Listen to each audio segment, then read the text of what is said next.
மிதுன ராசி என்பர்களுக்கு இந்த செவ்வாயினுடைய பெயர்ச்சி, இவர்களுக்கு இந்த ராசி என்பர்களுக்கு செவ்வாய் பகவான் 8ஆம் இடத்துல உச்சம் பெற போறார். மிக பெரிய அளவுக்கு கடன்னால வரக்கூடிய பிரச்சனைகள் வழக்குகளா வந்துருமோ, நமக்கு இந்த கடன் பிரச்சனை தேவையில்லாத ஒரு கோர்ட்டு கேஸ் வழக்குன்னு போயிடுமோ அப்படின்னு நினைச்சவங்களுக்கு அதுல இருந்தெல்லாம் சில பிரச்சனைகள்ல இருந்து நிவர்த்தியை கொடுக்கக்கூடிய ஒரு தருணமாக இருக்கும்.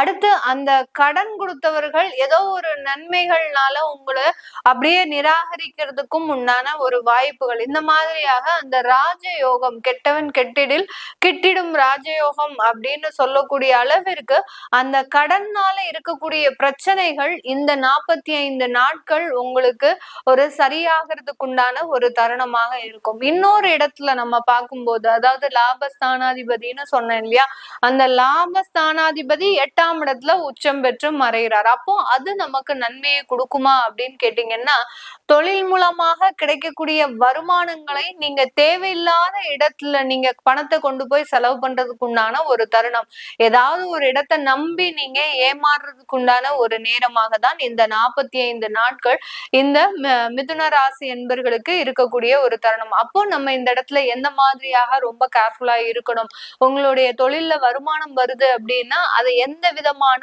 அடுத்த முயற்சிகளுக்கும் நீங்க அதை கொண்டு போக கூடாது.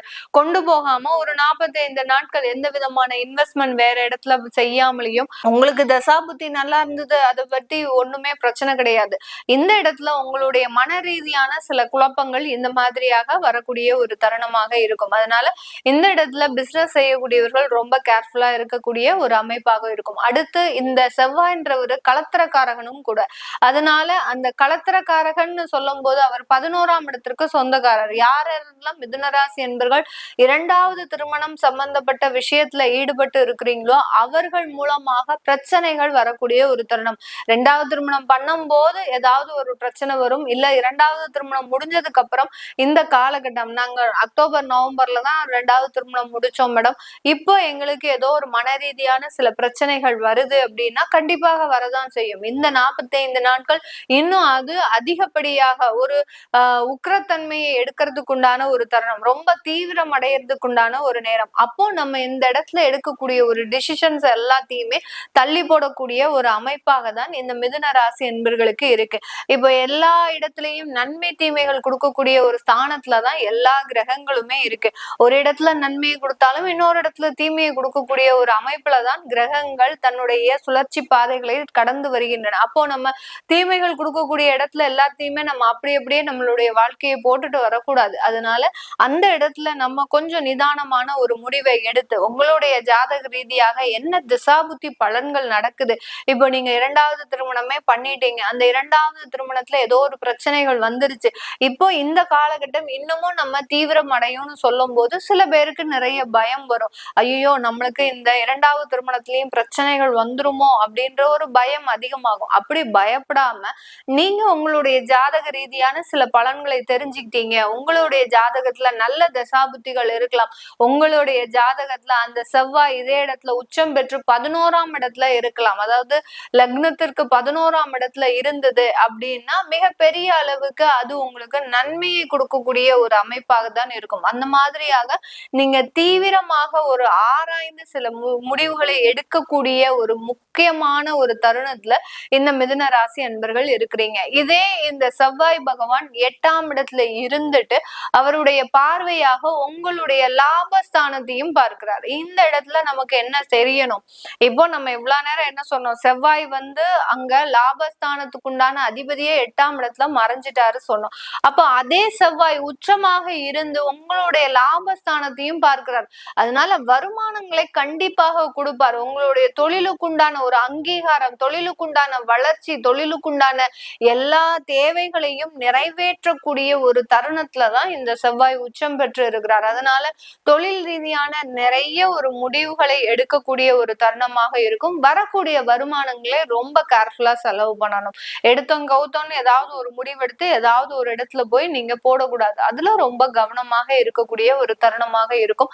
அடுத்து அவங்களுடைய குடும்பஸ்தானமான அந்த கடக ராசியையும் பார்க்கிறார். அந்த குடும்பஸ்தானத்தை பார்க்கறதுனால இதுவரைக்கும் பிரிந்த தம்பதிகள் எல்லாமே மீண்டும் சேர்வதற்குண்டான ஒரு தருணம். செவ்வாய் அந்த 8ஆம் இடத்துல மறைஞ்சு போனாலும் அவர் உங்களுடைய 2ஆம் இடத்தை பார்வையிடுறதுனால குடும்பத்தினால ஏற்பட்ட ஒரு தடைகள், குடும்பத்தினால ஏற்பட்ட பிரச்சனைகள் எல்லாமே இந்த மாதம் தீர்றதுக்கு உண்டான ஒரு அமைப்பாக தான் இருக்க போகுது. அடுத்து உங்களுடைய 3ஆம் இடத்தை பார்க்கறதுனால வேலை ரீதியான சில மாற்றங்களை அடையக்கூடிய ஒரு தருணம்.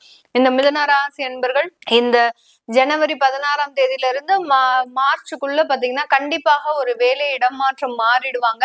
இஃப் சப்போஸ் எங்களுக்கு வேலை மாறக்கூடிய சிச்சுவேஷனே இல்லை அப்படின்ற பட்சத்துல அந்த இடத்துல ஒரு டிபார்ட்மெண்ட் சேஞ்ச் ஆகுது கண்டிப்பாக இருக்கக்கூடிய ஒரு தருணமாக இருக்கும்.